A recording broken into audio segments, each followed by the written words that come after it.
Hola amigos, ¿cómo están? Hoy les vamos a estar mostrando un carrito ortopédico auxiliar para perritos. Me lo han encargado y bueno, lo hice lo mejor posible. Si bien es para un perro en específico que me pasaron las medidas, yo le hice regulación. Acá tiene 3 puntos para usar esta parte que sería calzar en la panza.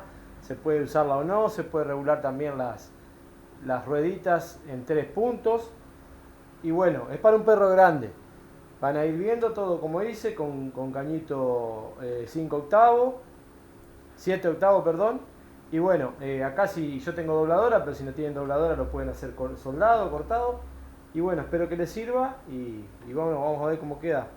Si queda, falta colocar las correas nada más, o unos abrojos para que se quede colocado en el animal. Y bueno, espero que les sirva amigos.